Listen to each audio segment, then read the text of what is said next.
సమాజంలో తిరగడానికి dress code లేదు తమ్ముడు. ఎట్లా అలాగంటే వాడిని అరెస్ట్ చేయాలి. సగం సగం బట్టలు వేసుకొని ప్రపంచాన్ని మోసం చేసిన కళ్ళజోడు పెట్టుకున్నాడు వాడిని ఫస్ట్ అరెస్ట్ చేసి ఉండాల్సింది. ప్రపంచం మొత్తానికి ఏం చూపించాడు? ఈ క్వశ్చన్ వాడి దగ్గర నుంచి స్టార్ట్ చేయాల్సింది. ఓకే, సో ఎలా తిరగొచ్చు అంటారు మీరు? అరే వాడు చూపించాడు కదా, ఒక ధోతి వేసుకొని ఒళ్ళంతా చూపించి పబ్లిక్ లో పెద్ద పెద్ద మీటింగ్లు పుస్తకాల్లో చరిత్రలో మిగిలిపోయాడు కదా. అడుగుతున్నావు ఆ పేరు ఎవరో చెప్పండి. నీకు తెలీదా? నాకు తెలియదు. మోహన్ దాస్ కరమ్చంద్ గాంధీ. మహాత్మా గాంధీ. ఎవడు మహాత్మా? ఎవడిచ్చాడు మహాత్మా అని? మహాత్మా గాంధీని స్వాతంత్రం తెచ్చిన గాంధీని కూడా తిడుతున్నారు మీరు. స్వాతంత్రం తెచ్చాడా? ఎవరి దగ్గర నుంచి? నీ స్వాతంత్రం బ్రిటిష్ దగ్గర నుంచి తెచ్చుకున్నారా? స్వాతంత్రం ఇచ్చింది ఆయననే అంట కదా మరి. అంటా మరి అంటున్నావు, నువ్వు క్లారిటీగా చెప్పు. స్వాతంత్రం తెచ్చిందే మహాత్మా గాంధీ. స్వతంత్రం తెచ్చింది మహాత్మా గాంధీ కదా. ఎవరు చెప్పారు? చదువుతలే, బుక్కులు చూస్తలే మేము. చిన్నప్పుడు నేను కూడా చదువుకున్నా, నేను కూడా నిజమే అనుకున్నా. వెళ్ళి ఒక్కసారి హిస్టరీ వెరిఫై చేయి. చేసావా మీరు history? We are not in a position to run our country. Please stay back, teach us and then go. Mohan Das Karamchand Gandhi statement, verify it. British దగ్గరికి వెళ్ళి మాకు పరిపాలించడం చేత కాదు, మీరు ఇక్కడే ఉండి మాకు నేర్పించి వెళ్ళండి అన్నోడు మహాత్మా. ఎవరిచ్చాడు మహాత్మా టైటిల్ తెలుసా నీకు కనీసం? బ్రిటిష్. ఓకే, బ్రిటిష్ ఆర్మీలో 4 సంవత్సరాలు సోల్జర్ గా పనిచేశాడు తెలుసా? వెరిఫై చేయి. మోహన్ దాస్ కరమ్చంద్ గాంధీ బ్రిటిష్ సోల్జర్ అని కొట్టు, నీకు ఫోటోలు కూడా వస్తాయి. స్టడీ స్టాండర్డ్ టీస్ లో నుంచొని ఉంటాడు, అటెన్షన్ లో నుంచొని ఉంటాడు మీ మహాత్మా గాంధీ. చూడు. ఎవరు ఇష్టం మీకు ఫ్రీడమ్ ఫైటర్ లా? ఫ్రీడమ్ ఫైటర్ అంటున్నావు, మళ్ళీ మహాత్మా గాంధీ పేరు చెప్తాను. ఫ్రీడమ్ ఫైటర్స్ ఎవరు ఇష్టం అని చెప్పి అడుగుతున్నా మీకు. సుభాష్ చంద్రబోస్. సో ఎందుకు? ఆయన ఏం చేశాడు నీకు తెలియదు, నాకు తెలుసు. అది చెప్పు కదా, మీకు ఏం తెలుసు అంటున్నాను నేను. సో ఇష్టం అంటారు, చెప్పు ఏం చేసిన ఆయన. నీకు సుభాష్ చంద్రబోస్ గురించి కూడా తెలియదు అంటే? సో తెలియదని చెప్పి నేను మీకు చెప్పలే కదా బ్రో.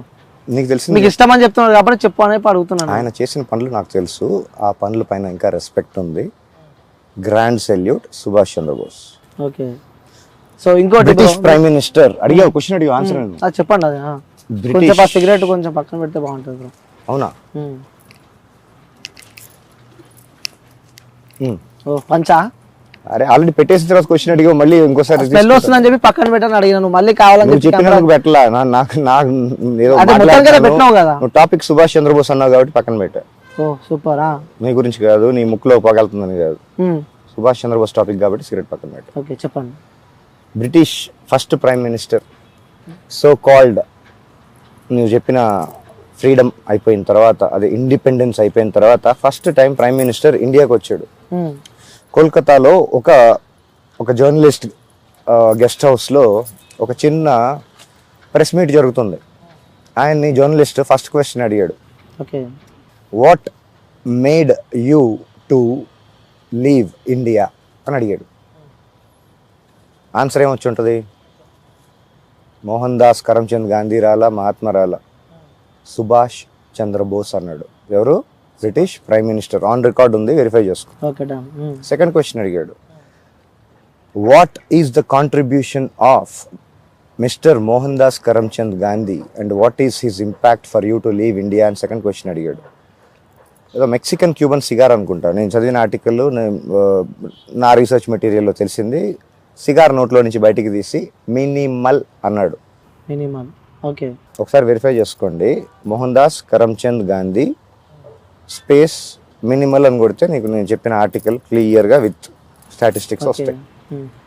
ఇంకో question, why did you leave India అన్న సుభాష్ చంద్రబోస్ దగ్గర నుంచి ఎక్స్టెన్షన్ కూడా చెప్పాడు. ఆన్ రికార్డ్ మొత్తం, ఇంటర్వ్యూ మొత్తం documented. Prime minister of British first time ఇండియాకి వచ్చినప్పుడు with date, place, location, total interview documented. అది చదివిన తర్వాత అప్పుడు నువ్వు ఇట్లాంటి క్వశ్చన్స్ అడగవు. దాని తర్వాత కొంచెం రీసెర్చ్ చేస్తే మీ మోహన్ దాస్ కరమ్చంద్ గాంధీ ఫ్రీడమ్ ఫైట్కి చేసింది ఏమీ లేదు.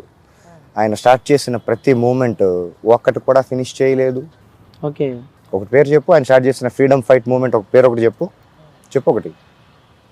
పర్లేదు, ఒకటి చెప్పు పేరు. ఉప్పు సత్యాగ్రహం, విదేశీ వస్త్ర బహిష్కరణ, చాలా చేసాడులే, ఒక్కటి కూడా ఫినిష్ చేయలే.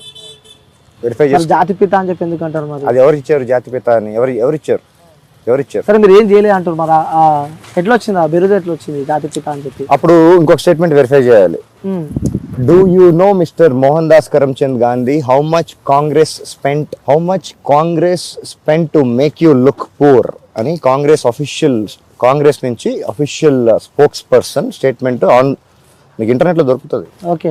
మేము ఎన్ని కోట్లు ఖర్చు పెట్టి నువ్వు పేదవాడిగా చూపిస్తున్నామో తెలుసా అని అర్థం. వెరిఫై చేసుకో. ఓకే.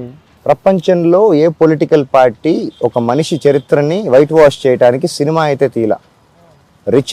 రిచర్డ్ అటెన్బరో గాంధీ అని ఒక సినిమా ఈ రోజుల్లో నువ్వు క్యాలిక్యులేట్ చేస్తే 2000 కోట్లు బడ్జెట్ మినిమం. బాహుబలి కంటే పెద్ద సినిమా అది. గాంధీ అని ఆస్కార్ కూడా వచ్చింది దానికి. Produced by Indira Gandhi as a prime minister. Indira Gandhi పక్కనే 100 సినిమాలు తీసిన మ్యాటర్ కాదు. ప్రైమ్ మినిస్టర్ పోస్ట్లో కూర్చొని గాంధీ అని సినిమా తీసి ప్రపంచానికి ఇలా చూపించండి అని ఫండ్ చేసిన ఏకైక ప్రైమ్ మినిస్టర్, ఏకైక politician in entire world to produce a film. Sonia Gandhi గారు. గాంధీ సినిమా అనేది ఇందిరాగాంధీ. సోనియా గాంధీ ఎవరు? సోనియా గాంధీ ఆవిడ పేరు యాంటోనీ మియాన్ పాస్పోర్ట్ లో. సోనియా గాంధీ ఎట్లయితుంది? గాంధీ అసలు ఇందిరాగాంధీ. అవును, ఇందిరాగాంధీ. ఎలా అయింది గాంధీ? ఇందిరాగాంధీ ఫాదర్ పేరేంటి?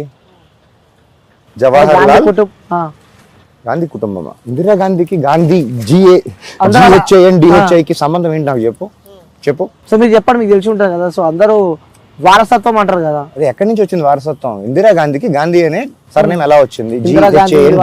సోనియా గాంధీ అంటారు మళ్ళా. రాహుల్ గాంధీ. ఓ, నీ చరిత్ర చాలా స్ట్రాంగ్ ఉంది బ్రో. చాలా స్ట్రాంగ్ ఉంది అంటారు. Indira Priyadarshini full name. అవును. సర్నేమ్ ఏముంటది? జవహర్ లాల్ నెహ్రూ కాబట్టి ఆయన అది సోకాల్ పెళ్లి కాకముందు ఇందిరా ప్రియదర్శిని నెహ్రూ అని ఉంటది. పెళ్ళి అయిన తర్వాత ఎవరిని పెళ్లి చేసుకుంది? Feroze Khan Gandhi. Not GHI, it's Gandhi. Spelling ఒకసారి వెరిఫై చేసుకోండి. ఇప్పుడు ఇందిరా గాంధీకి పుట్టిన కొడుకు పేరు ఏమై ఉండాలి? రాజీవ్ గాంధీ కదా అయి ఉండాలి. గాంధీ ఎలాగైంది? రాజీవ్ గాంధీకి సరే పెళ్లి చేసుకుంది అంటే అక్కడ గాంధీ ఉండాల్సింది. గాంధీ ఎలా అయింది? పెళ్ళాం కూడా వైఫ్ కూడా సోనియా గాంధీ. సోనియా అంటే పేరు మార్చుకోవచ్చు, తప్పలేదు. గాంధీ ఎలా అయింది? గాంధీ కదా అవ్వాలి. కొడుకు రాహుల్ గాంధీ, ప్రియాంక గాంధీ ఎలా అయ్యారు? పెళ్లి చేసుకుంది ఎవరో వాద్రాన్ కదా, మళ్ళీ గాంధీ ఎలా అయ్యింది? ఓహో, ఇప్పుడు సర్నేమ్ బై చాయిస్ని కావాలంటే మెటర్నల్ పెట్టుకోవచ్చు అని చెప్పి సుప్రీంకోర్టు ఇచ్చిన. ఓకే, అది కూడా అనుకున్నా. అయినా కానీ GHI గాంధీకి GANDY ఏదో ఉంటుంది. GANDY గాంధీకి అంత స్పెల్లింగ్ మిస్టేక్లు వస్తాయా? చరిత్ర మొత్తం స్పెల్లింగ్ మిస్టేక్లే. 75 సంవత్సరాలు వాళ్ళు చేసింది ఇదే. GHI నోటు మీద, కలర్ నోటు మీదకి తీసుకొచ్చి సినిమాలు తీసేసి సీట్ పోతుందంటే ఎమర్జెన్సీ డిక్లేర్ చేసిన ఏకైక ప్రైమ్ మినిస్టర్ ప్రపంచం మొత్తంలో. Iron lady. ఓకే. సో అన్న, ఇప్పుడు అది పక్కన పెట్టి మీ విషయానికి వస్తే, నువ్వు ఒక క్వశ్చన్ అడిగినప్పుడు ఆన్సర్ వినాలి. ఇప్పుడు మళ్ళీ ఇంకో నెక్స్ట్ క్వశ్చన్ అడిగినప్పుడు కూడా పూర్తిగా ఆన్సర్ నీకు నచ్చిన ఆన్సర్ వరకు వినాలి అనుకుంటే ఒక పని చేయి. క్వశ్చన్ నువ్వు చెప్పు, ఆన్సర్ నువ్వే చెప్పేస్తే యాజ్ ఇట్ ఈస్. అంటే చెప్పారు కదా మీరు, ఎన్ని వచ్చిన తర్వాత ఇంకో క్వశ్చన్కి తీసుకొని వస్తున్నాను. సో ఇంకోటి అన్న, మీ హెయిర్ స్టైల్ ఏంది? అది అంటే హెయిర్ స్టైల్ కొంచెం డిఫరెంట్గా ఉంది కదా. జుట్టు కట్ చేసుకోకపోతే ఎవరికైనా పెరుగుతుంది. దీనికి ఎరువులు వేసేం పెంచలా, జస్ట్ సెలూన్కి వెళ్ళి కట్ చేయలేదు అంతే. అదే మీ బియర్డ్ కానీ. సో నా జుట్టు, నా గడ్డం, నా బట్టలు, నా చాయిస్. కాన్స్టిట్యూషన్ ఆఫ్ ఇండియాలో రైట్ టు డ్రెస్సింగ్ అని ఉంది. రైట్ టు స్పీచ్ లాగా రైట్ టు డ్రెస్ కూడా ఉంది. ఎవరి ఇష్టం వచ్చిన వాళ్ళు బట్టలు వేసుకోవచ్చు అని. దాని మీద కూడా పెద్ద కాంట్రవర్సీలు జరుగుతూ ఉంటాయి. నా బట్టలు అంత కాంట్రవర్సీ ఏం కాదు. పైనుంచి కింద దాకా వేసుకున్నా, ఏం బట్టలే మరి అర్ధనగ్నంగా కొంతమంది లాగైతే నేను చేయలే. ఇంకోటి అన్న, మేము చూసాము ఇక్కడ నువ్వు నియర్ బై కూడా వ్యభిచారం అంటూ సంథింగ్ ఐదో తమ్నైల్స్ కూడా మేము చూసాము. అది నిజమే అంటారా మీరు? ఆ తమ్నైల్ వేసిన వాళ్ళని ఫస్ట్ ఎందుకు అదే వ్యాపారం చేస్తున్నారు అని చెప్పి కూడా క్వశ్చన్ మార్క్ నడుస్తుంది మరి బయట. అదే ఆ తమ్నైల్ వేసిన వాళ్ళని, ఆ తమ్నైల్ ఎలా వేసావు, దాని రీసెర్చ్ ఏంటి, దాని మెటీరియల్ సబ్మిట్ చేయమనండి. ఆ స్టేట్మెంట్కి, ఆ ఎలిగేషన్కి విట్నెస్ ఎవిడెన్స్ తీసుకుని రమ్మనండి. అప్పుడు ఏమనండి, నోటుకొచ్చిందల్లా మాట్లాడి చేతిలో కీబోర్డ్ ఉంటే కీబోర్డ్ వారియర్స్, చేతిలో ఫోన్ ఉంటే యూట్యూబర్స్, వాళ్ళ విచక్షణకి, వాళ్ళ జ్ఞానానికి, వాళ్ళ సంస్కారానికి నా నమస్కారం, అంతకంటే ఏం లేదు. సో గతంలో కూడా మీరు ఒక మంచి కోటీశ్వరుడు అని చెప్పి నేనైతే విన్నా. కొన్ని కంపెనీలకి కూడా మీరు స్టార్టప్ కంపెనీస్లో కూడా మీరు ఒక డైరెక్టర్లా పనిచేసినారంట. సో దాని తర్వాత సడన్గా మీ లైఫ్లో ఏం జరిగిందనంటే ఇక్కడ వచ్చి కూర్చోవడానికి కారణం ఏం జరిగింది అసలు మీ లైఫ్? That's entirely personal. నా పర్సనల్ లైఫ్లో నేను చాలా పనులు చేశా, కొన్ని స్టార్టప్స్ పెట్టా, కొన్ని రకాల ఉద్యోగాలు చేశా, కొన్ని బిజినెస్లు ఏవో చేసా. అవన్నీ నా పర్సనల్ లైఫ్ కదా, ఎవరు చేయరు. సో తెలుసుకోవాలని ఉంటుంది కదా నా. సో అన్ని చేసినా మీరు ఇప్పుడు ఇక్కడికి వచ్చి నాకే ఇంట్రెస్ట్ లేదు నా పాస్ట్ గురించి, నేనే దాన్ని వదిలేశాను. నా పాస్ట్ గురించి ఎవరికైనా ఏం ఉపయోగం ఉంటుంది? అంటే లవ్ ఫెయిలియరా? కాదు, మా తాతలు నేతులు తాగారు, మా మూతులు వాసన చూడండి అని చిన్నప్పుడు చదువుకున్న సామెత. నేను బ్లాక్ డాగ్ తాగితే ఏంటి, యాంటిక్విటీ తాగితే ఏంటి, అబ్సల్యూట్ మ్యాండ్రైన్ వోడ్కా తాగితే ఏంటి, నీకేంటి? జనాలకు ఎందుకు పర్సనల్ లైఫ్? ఎవరు తాగరా? ప్రపంచంలో మ్యానుఫ్యాక్చర్ ఎక్కడ చేయట్లేదా? ఎవరు తాగట్లేదా? అందరిని వెళ్ళి అడుగుతున్నావా? వెళ్ళి అడుగు, పబ్లోకి వెళ్ళి అడుగు, అన్ని రకాల బ్రాండ్స్ ఉంటే వెళ్ళాలని అడుగు. నీకెందుకు? నీకు అసలు ఏం రైట్ ఉంది? వాళ్ళు అమ్ముతున్నారు కదా, లీగల్ లైసెన్స్ ఉంది, everything is going by the law కదా. నీకేంటి ప్రాబ్లం? నీ డబ్బులతో తీసుకొచ్చావా? నేను ఇల్లీగల్ న్యూసెన్స్ క్రియేట్ చేస్తున్నానా? ఎవరి దగ్గర దొంగతనం చేసి వచ్చానా? నీకు అడగడానికి రైట్ ఏముంది? నాతో పాటు రా, నీకు అక్కడి నుంచి ఇక్కడ వరకు, నీకు హైదరాబాద్ ఇది ఒక్క చోటే కాదు, ఏ రోడ్డు సైడ్ అయినా వెళ్ళి నువ్వు ఒక కంటైనర్ తీసుకెళ్తే హైదరాబాద్లో ఉన్న bottles, beer bottles, empty alcohol bottles తోటి జస్ట్ నువ్వు కలెక్ట్ చేసుకుని ఒకరోజు అమ్మితే నువ్వు కోటేశ్వరుడు అయిపోతావు తమ్ముడు. హైదరాబాద్లో, తెలంగాణ మొత్తం వద్దు, హైదరాబాద్లో రోడ్ సైడ్లో ఎస్పెషల్లీ కొన్ని స్పాట్స్లో జస్ట్ ఎంటీ బాటిల్స్ నువ్వు కలెక్ట్ చేసి తీసుకెళ్ళి అమ్మితే నువ్వు కోటేశ్వరుడు అయిపోతావు. దాని గురించి ఎవరు మాట్లాడరేంటి? అవన్నీ నేను తాగినాయనా, నేను తయారు చేసినాయనా? వాటి గురించి మాట్లాడు. అవన్నీ ఎలాగొస్తున్నాయి అక్కడికి? తాగి పడేస్తే వస్తున్నాయి. అసలు అక్కడ దాకా రావడానికి గవర్నమెంట్ ఎందుకు అలౌ చేసింది?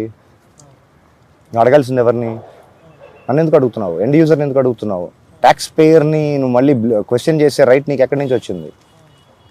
ట్యాక్స్ కట్టి వాడి హెల్త్ స్పాయిల్ చేసుకొని డబ్బులు పెట్టి మళ్ళీ ఇంకా బ్లేము, ఇంకా రకరకాల సర్టిఫికేట్లు అవసరమా? అక్కడ బ్యాన్ చేసి నువ్వు మాట్లాడు. You don't even have the legality to talk about it. Yeah okay. So అదే నేను ఇప్పటిదాకా క్వశ్చన్ అడుగుతున్నా, మధ్యలో ఆపేసిన. అసలు ఏమైందన్న మీ లైఫ్ లో? అంటే నేను మీ గురించి కోటీశ్వరులు ఉండి మీరు అన్ని అనుభవించారు లైఫ్ లో మేబీ నాకు తెలిసి. సో ఎందుకు సడన్ గా మీరు ఇక్కడికి వచ్చి ఇలా ఒంటరిగా జీవితం గడుపుతున్నారు మీరు? నాకు వర్కౌట్ అవుతుంది. I'm comfortable. Whatever things I'm doing here, whatever things I'm practising here, దానికి ఒక నేచర్ కావాలి. ఆ నేచర్ హైదరాబాద్లో దగ్గర ఉండి నాకు నచ్చిన స్పాట్ నేను చూస్ చేసుకున్నా, నాకు వర్కౌట్ అవుతుంది. నేను రకరకాల ప్రాక్టీసులు చేస్తూ ఉంటా. నా కెరియర్కి సంబంధించి, నా పర్సనల్ లైఫ్కి సంబంధించి, నా పర్సనాలిటీకి సంబంధించి రకరకాల ప్రాక్టీసులు చేస్తూ ఉంటా. దానికి నాకు నేచర్ కావాలి, నాకు వర్కౌట్ అవుతుంది. దీనివల్ల ఎవరికి ఇబ్బంది లేదు, ఎవరికి నష్టం లేదు. ఏదో నా వల్ల అయిన కాంట్రిబ్యూషన్ కూడా నేను చేస్తున్నాను. నా కళ్ళ ముందు కనిపించేవి, నేను చేయగలిగినవి. ఇక్కడ రోడ్ పైన ఎన్ని రకాల యాక్సిడెంట్లు అయ్యి, కుక్కలు, రకరకాల జంతువులు, మీకు కనీసం విని కూడా ఉంటారు, అన్ని రకాల జంతువులు చచ్చిపోతుంటాయి తెలుసా మీకు? అవన్నీ ఎక్కడికి వెళ్తాయి? వెనకాలకి వెళ్ళి చూడండి. నేను కొన్ని దహనం చేశాను, లాస్ట్ రైట్స్ నేను ఇచ్చాను. వెళ్ళి వెనకాల చూడండి, పెద్ద పెద్ద ఫైర్ పిట్స్ ఉంటాయి, వెళ్ళి చూడండి. ఇది చేయడానికి ఇక్కడ ఎవరున్నారు? అది ఒకటి చేయడు, ఇంకోటి చేస్తే ఇంక మళ్ళీ వాడు అదేం చేస్తున్నాడు, ఇదేం చేస్తున్నాడు, అదేవాడు, వాడేవాడు, వీడేవాడు, వాడి బ్యాక్గ్రౌండ్ ఏంటి, నీకెందుకు? నువ్వు చేస్తున్నావా? కనీసం నన్ను చేయనిస్తున్నావా? నేను ఏదో చేస్తున్నా, దానివల్ల ప్రపంచానికి నష్టం అయితే లేదు. ఎవరికి ఏం ప్రాబ్లం నాతోటి? నేను ఎవరికైనా వెళ్ళి ఇబ్బంది పెడుతున్నానా? ఎవరినైనా ఏ విధంగా కనీసం వాళ్ళు థంబ్నెయిల్స్కి జస్టిఫై చేయడానికి నేను ఎవరైనా అడుక్కుంటున్నానా? ఒకరితో చెప్పించి నేను అడుక్కుంటున్నాను ఇక్కడ అని. నేను ఇక్కడ ఏం చేస్తాను? రూమర్లు వింటాం కాదు, ఆ రూమర్స్కి నువ్వే చెప్తున్నావు రూమర్ అని. ఆ రూమర్కి మళ్ళీ వ్యాలిడిటీ ఏంటి? దానికి మళ్ళీ విట్నెస్లు, ఎవిడెన్స్లు ఏంటి? రూమర్ అని చెప్పి నేను చెప్పలేదు. సో అలా వస్తున్నాయి, దానికి మీ సమాధానం ఏంటని చెప్పి నేను అడుగుతున్నా. వాటి పేరే రూమర్స్. రూమర్స్ కి మళ్ళీ సమాధానం ఎందుకు ఉంటది? అరే జస్టిఫై కాదు, నువ్వు ఈ రోజు ఇలా చేసావంట, వీళ్ళు ఇక్కడ అన్నారు, నాకు ఎవిడెన్స్ తీసుకొని వచ్చి మాట్లాడితే దాని గురించి నేను మాట్లాడితే you know it makes sense, it makes a point. ఏదో నువ్వు ఎట్లా ఉన్నాయంటే నీకు 4 కాళ్ళు ఉన్నాయంట కదా, 2 చూపిస్తున్నావు అంట, మిగతా 2 అనొచ్చు. దానికి నువ్వు చూపించాలి కదా, నా మిగతా 2 కాళ్ళు ఎక్కడ ఉన్నాయో. ఓకే, అంటే నార్మల్ గా హ్యూమన్ బీయింగ్ వాళ్ళ లివింగ్ ఏ విధంగా ఉంటది అని ఎవరు రాశారు? ఎవరు జస్టిఫై చేశారు? ఎగ్జాంపుల్ చెప్తున్నా, మనం ఒక సమాజంలో మనం బతుకుతున్నాం కాబట్టి వాళ్ళ లైఫ్ స్టైల్ ఏ విధంగా ఉంటుంది? ఏ సమాజం గురించి మాట్లాడుతున్నావు తమ్ముడు? మనం ఉన్న సమాజం గురించి మాట్లాడుతున్నాం. నీ హిస్టరీ నీకు తెలియదు, నీ కల్చర్ నీకు తెలియదు. గట్టిగా మాట్లాడితే 400 సంవత్సరాల చరిత్ర కూడా నీకు తెలియదు. నువ్వు సమాజం, కల్చర్, సొసైటీ ఏంటంటూ మాట్లాడేస్తున్నావు.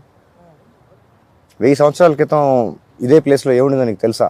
మీకు తెలుసా? నాకు తెలుసు, ఏముంది? నేను రీసెర్చ్ చేశా.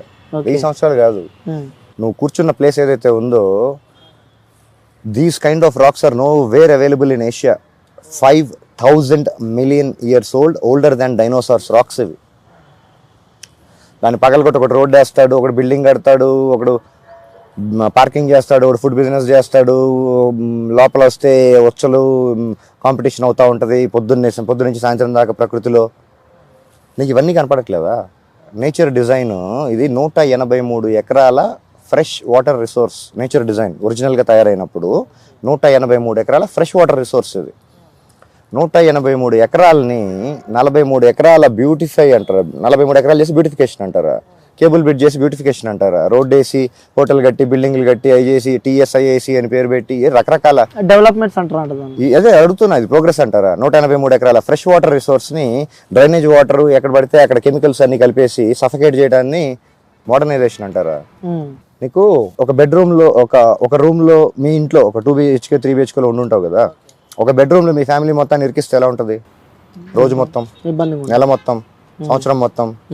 ఎన్ని సంవత్సరాల నుంచి 183 ఎకరాల్లో ఉండాల్సిన వాటర్లోని రకరకాల జీవులు, దాన్ని బేస్ చేసుకున్న సైకిల్ తెలిసే ఉంటుంది కదా, చిన్నప్పుడు చదువుంటావు కదా, చేపలు వగేరా వగేరా వగేరా చాలా ఉంటాయి వాటర్లో. మీకు కనపడిన మైక్రో ఆర్గానిజమ్స్ కొన్ని లక్షలు ఉంటాయి. వాటన్నిటిని 183 ఎకరాల నుంచి తీసుకొని వచ్చి 43 ఎకరాలకు తీసుకొని వస్తే అవి సఫకేట్ అవ్వవా? అంటే పాపులేషన్ కూడా పెరుగుతుంది కదా అన్న. ఆ పాపులేషన్ వల్ల ప్రపంచానికి ఉపయోగం లేదు, ఈ పాపులేషన్ వల్ల చాలా చాలా చాలా ఉపయోగం. అవి లేకపోతే చచ్చిపోతావు కూడా. కొన్ని జీవరాశులు అంతరించిపోతే, ఇప్పుడు ఆల్రెడీ చాలా అంతరించిపోయినాయి, చాలా చంపేస్తున్నారు.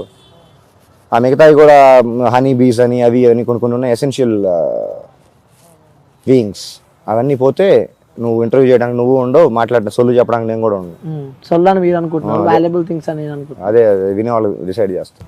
ఓకే. ఇప్పుడు ఆపరేషన్ లేకుండానే మోకాళ్లకు ప్లాస్మా ట్రీట్మెంట్. మీ ఆర్థోపెడిక్ సమస్యలన్నిటికీ రోబోటిక్ టెక్నాలజీ ద్వారా తక్కువ ఖర్చుతో శాశ్వత పరిష్కారం. Free consultation. ప్రతి ట్రీట్మెంట్ పై 20% డిస్కౌంట్. ఈ ఆఫర్ కొద్ది రోజులు మాత్రమే. త్వరపడండి. V9 hospitals 9281465842.